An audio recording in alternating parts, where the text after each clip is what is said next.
Анан ошондой эле мен алар мага тийишпесе мен эч кимге тийишпейм. Болгону Кыргызстанда мыйзамында бар, сен адамга зыян келтирбешиң керек. Мен зыян келтирген жокмун. Бул биздин динибизде да бар. Адамга зыянкечтик кылба, алдаба, бирөөнүн рызкысын уурдава, жебе да. Мен ошол нерселерди кылам. Анан аларды колдоп чыгып, мен айткан сөзүмдү таап келишсе, же болбосо ошол нерселер таап келишсе, мен аларга ой макул дейт элем. Бирок андай нерсе жок. Себеп дегенде жанагы 2017-жылы жүрүшкө чыккам да, ошо зордук зомбулукка каршы.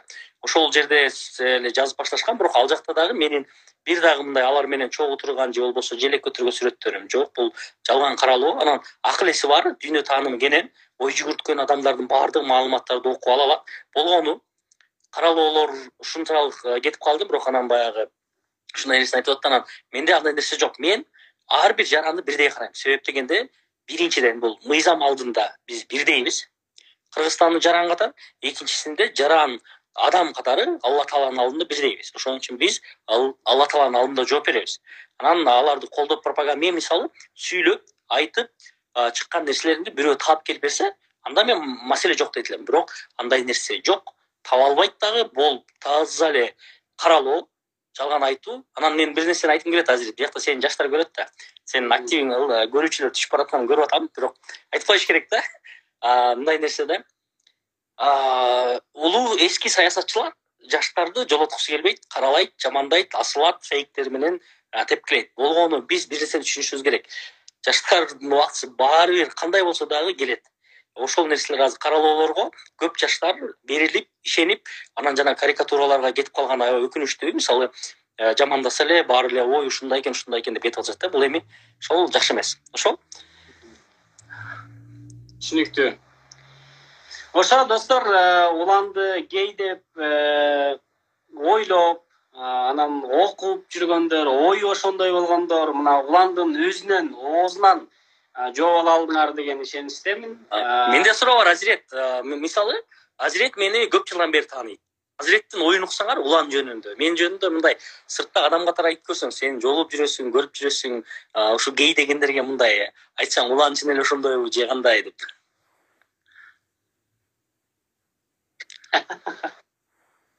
Негизи уландын мындай гейлик сапатын көрө элекмин мен буга чейин. Өзү кадимки эле ошол бизге окшогон нарындын тоолорунда ат минип, мал багып эле чоңойгон тоолук жигит. Анан тоолук жигит ушинтип гей болуп, гейлерди колдоп кетет дегенине мен да кошула албайм албетте. Улан точно гей эмес.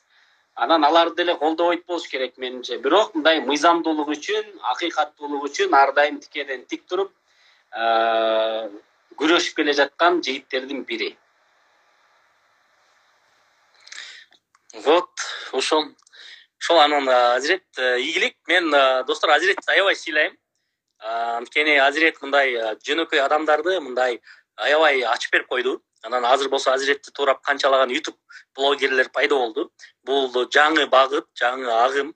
Ошон үчүн Азирет сага ийгилик, рахмат. Мен дайым билесиң, сени сыйлайм. Анан көп нерселерди Азирет менен да мындай көп иш-аракеттерди пландап жатабыз. Анан Азирет азаматсың, сен мындай тетиги жердин чын эле түбүндө жаткан жаш баланы алып чыкканда көп адамдарды мындай эметип койдуң да, жылдыз кылып, аларга мындай жашоосуна бир жаңы бир нерсе багып берип койдуң. Ошон үчүн ийгилик. Аман бол. Анан көрүшкөнчө, сен мыктысың. Эртерээк үйлөн, элдер гей дебей калышсын. Буюрса досум, мендей жашоомдо аракет кылган адам болгон эмес болсо керек, сен аны билесиң. Ошон үчүн буюрса, аманчылык болсо быйыл деп жатабыз. Эми бирок татыктуу адамга жолукканда гана, сен адам менен ошол адамды мындай кабыл алганда гана турмуш курууну эңсебесең, анан жөн эле бирөө айтып атат, анан үйлөнүш керек эле, анан үйлөн деп атат деп үйлөнсөк бул жакшы эмес да. Ошон үчүн сен өз адамыңды тапканда, өз адамың менен жолукканда, бирге турмуш курсаң, бул абдан маанилүү. Ошон үчүн айтат элем, биз мындай иш болобу, жашоодо бир багыт болобу, башка нерсе болобу, өзүбүз мындай каалап, эңсеп табышыбыз керек да, ошол нерсени. Анан мындай жагыш керек. Анан жөн эле Азирет дагы ушинтип баары азыр айткан киши болуптур, качан үйлөнөсүң деп, жана алар деле үйлөнөсүң деп үйленип алсак бул жакшы болбойт. Ошол эле убакта кыздар деле турмушка чык десе турмушка чыга бербегиле, себеп дегенде жашоодо аябай мындай чоң нерселер бар, ошон үчүн ар бир нерсени мындай кылдат мамиле кылыш керек да. Ошого мындай шаша турган эч нерсе жок. Анткени бул жашоодо мындай эңсеп, каалап, сүйүп турмуш курган бул абдан маанилүү. Ошол. Красавчик. Ийгилик сага. Давай. Эртерээк сүйүп анда буюрса. Тойго баралы. Давай. Все. Сен анан ошо тойго барганда сен неме атайын YouTube блог тартасың да, өзүң көрөсүң го. Кудай. Давай. Жакшы салып. Давай.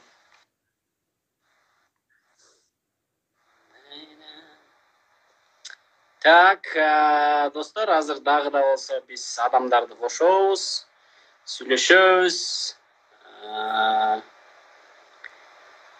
пикир алышабыз дегендей. Бул жакта сүйлөшөм, кошулам дегендер неме жибергиле, запрос жибергиле.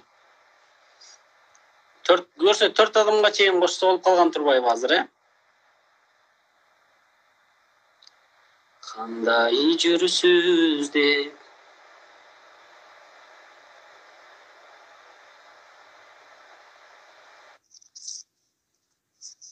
Салам. Кандайсыз?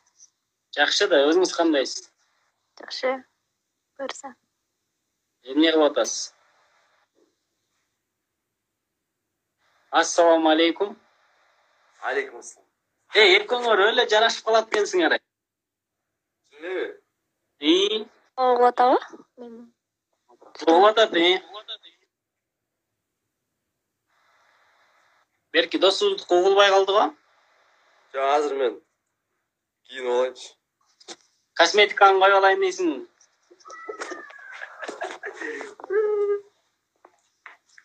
Мына. О. Кандай кыз экен могул я? Сен атың ким, дос? Эрнис. Мо жакта, сол жакта турган кандай кыз экен? Биз башка программачы болдуңузбу? Таанышуу, бурчу деп. Бизде таанышуу ооба. Эгерде кимде-ким күйөөгө турмушка чыккысы келип жүрсө, өзүнүн түгөйүн таппай жүрсө, биз сөзсүз түрдө тааныштырып ушул жерден табыштырабыз. Азыр болсо бүгүнкү программабызда Жипара, сиз кантип калдыңыз бирок?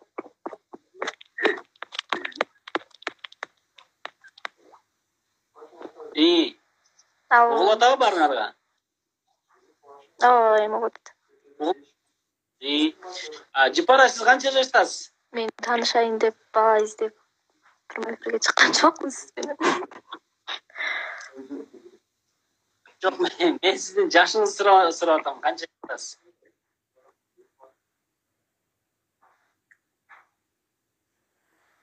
Алло. Катып калды го интернет, Катып калды. Жипара, анда сиз чыга берсеңиз болот. Негедир Кудай буйрубай атат Эрниске сизди.